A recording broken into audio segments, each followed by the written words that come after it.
Today, we're going to be talking all about soundproofing. Whenever I do a video on soundproofing, I always feel like I'm going to break some hearts because I remember how my heart was broken when I first found out about the realities of soundproofing. The first question when people want to get into soundproofing their space that they ask is, Justin, what kind of foam should I put up on my walls to soundproof my space? And the answer is no. No, there's no foam you can put up on your walls to soundproof your space. And this is going to be a really ironic episode because this is a total live stream, and I'm realizing that we have a pair of lovebirds in my house, 2 doors down the hallway from me, and I am not in a soundproof room. So you may be able to hear them tweeting. I have a ton of acoustic treatment in this room. There is more paneling than you can shake a stick at. Almost every inch of this room is covered with up to 6 inches thick of foam. But if you hear occasional high squeaks coming through, it's because all of that acoustic treatment does nothing to prevent the sound of my lovebirds from coming down the hall into this studio. My daughter right now, usually her mom would be watching her at this time. Mom's not feeling good, so she's in bed. She might holler up the stairs and say, Dad, I need something. And I'm like, I'm filming, it's a live stream. All of that's going to come through, even though there's thousands of dollars worth of better than foam, fiberglass insulation on each of these walls. And that is because soundproofing and acoustic treatment are two entirely different things. Think about it this way. Anything that foam can block out, anything that traditional acoustic treatment can block out, your walls can also block out. These higher frequency sounds, mid-range sounds are stopped even more effectively by things like drywall and plaster than they are by things like foam. So although acoustic treatment within your space is going to make it sound better, it is not going to soundproof your space from the outside world. Now, fortunately, I'm in a position where I can get away without soundproofing because I just do mastering. And when I record stuff, it's videos. And usually I move my lovebirds into the other room so that nobody can hear them. I move them 2 more doors down. So we have like an airlock situation that works as soundproofing. But for you, the situation may be different. You may need to be like recording stuff, even if it's something as quiet as a vocal where you're not worried about bothering neighbors. You might be worried about neighbors bothering you. The sounds from their footsteps, the sounds from their voices, the sounds from cars on the street getting into your recordings. That could be a serious problem for what you're doing, and you may need soundproofing. And I'm here to break some bad news to you, which is it's probably going to be more expensive than you think. It's probably going to be more involved than you think. But I'm also here to give you some workarounds if you don't want to spend a ton on soundproofing, some solutions that you can adopt, and I'm also going to give you, for those of you who want to do real soundproofing, I'll give you a sense for how much it would cost me to soundproof this space. And I'll give you a sense for how much it would cost you to soundproof your own space, whether you're going the DIY route or hiring people in. Let me know in the chat and your comments down below and on the sidebar there, what experiences you've had with soundproofing. Did you go through a job? How much did it cost you? How big is your space and how much did it cost you? Let's create a repository of information for people in there. If you've gone through the process of soundproofing, how big is your space? How much did it cost you? What year was that you did it in? You're going to be really helping out the community by sharing your story and the kinds of results you had. So I'm going to get into a couple of quick visual aids here. Real soundproofing usually looks a little bit more like this. It looks like construction. A guy named Wilson Harwood, who's done a course on soundproofing. He did a article for us. Let me pimp out his article. Go to SonicScoop.com if you want to check out the written article, check out all of these in more detail. But I'm going to go over some of the same fundamentals he goes over in his article. And if you want even more depth, Wilson has done a course on this stuff. He does some consulting, and you can find his information. Go to SonicScoop.com, and I'll also link his article in the notes down below if you want to bring someone as a consultant or look at a whole course on soundproofing. But I'm going to give you the nuts and bolts of what you need to know. This is a view of what it looks like to soundproof a studio. It does not look like foam. It looks like stripping things down to wall studs and building additional walls. Because there are really 3 things that are going to solve the problem of sound coming into your space or sound going out of your space. And those 3 things are, number 1, mass.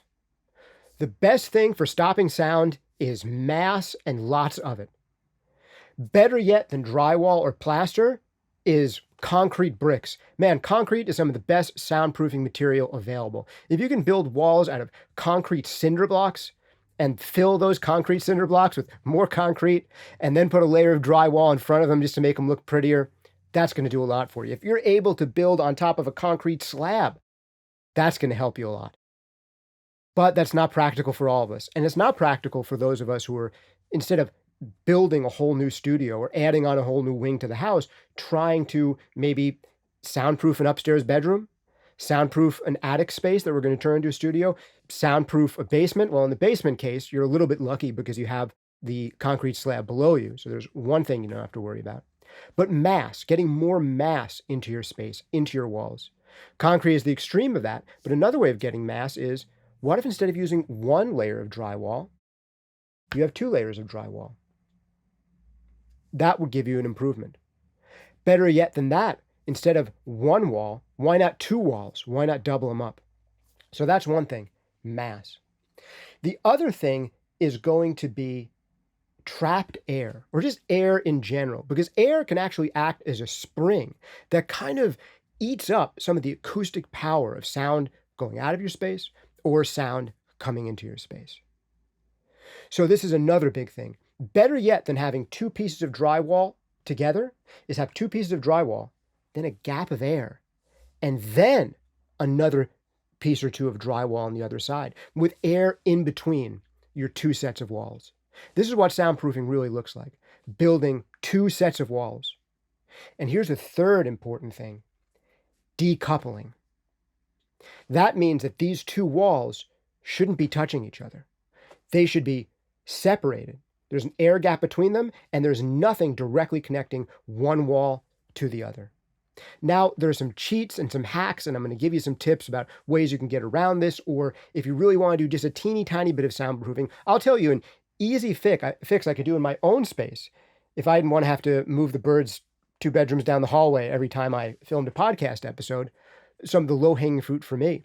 And if I didn't want to have to schedule my podcast recordings, like I have lawnscapers come by and, like mow my lawn and stuff. We've got like 2 acres of property here. So I really can't do it all myself while I'm doing all the stuff that I have to do in the studio. So I have guys come by and mow my lawn. And I have told them, like, here are the times that I film. Please don't come and mow my lawn when I film. This year, we got some guys who use battery-powered mowing packs. So it's actually way quieter. But there are some significant things that I could do even without doing full soundproofing in this space that would make it so I wouldn't have to be so concerned about that. And they might help you too, and we'll get to that in a second. But those are our 3 major ideas. Mass. The more mass you have, the more sound it's going to swallow up. Trapped air. Trapping air and using that in lieu of mass, almost as an additional type of cushion. And then decoupling. Making sure that these massive things you have, that there's ways that you don't have sound just passing through one medium into another. So if you're building 2 sets of walls and you have an air gap in between them, but you have like a lead pipe connecting one wall to the other wall, that's a problem. Even potentially shared electrical panels. Like say you have electricity coming in through one wall and you have this piping for a circuit that goes in through the exterior wall, through your air gap, connects to the other wall. That's a transmission line for sound. Just like if you stick your head down on a railroad track, you can hear a train coming from miles away. Sound is going to come down any of these types of pipes or fittings. So those are some things that we need to think about. We'll get into how much that costs and how all this stuff works, but first, the basic concepts. Before I get into the rest of these basic concepts and show you some more pictures, if this has been useful for you so far, just giving you this primer, you can tune out right now if this seems like too big of an undertaking. And for those nerds who want to know more about soundproofing, how it's really done, what studios really have to go through, how much it really costs, I'll give you all that and all the nerdy details. But if this primer was enough for you, you can stop here. The only thing I ask for is to sponsor this podcast by giving a like, consider hitting the subscribe button, leave a comment down below. All that stuff totally helps with the algorithm, so it's a big favor to me. And if you're listening to this podcast on any of the audio-only versions, check out the idea of giving us a review. Give us a review, please. 5-star rating and review on places like Apple Podcasts, Spotify really does help spread the word and gets this in front of more people. You are the marketing department of the SonicScoop podcast, so all that stuff's appreciated. The biggest way you can sponsor this podcast, though, is by sponsoring yourself. Check out one of our great full-length courses like Mixing Breakthroughs, Mastering Demystified, Compression Breakthroughs, guaranteed to change the way that you work forever, for the better, or your money back. Big thanks to Lewitt for sponsoring this month, and let me check out this beautiful PureTube microphone. If you liked this short clip, you might love the full-length video that it came from, or you might want to become a member. Just click the join button down below. Or you might love one of my full-length courses like Mixing Breakthroughs, Compression Breakthroughs, or Mastering Demystified. They are guaranteed to change the way you work forever, for the better, or your money back. Hope to see you on the other side.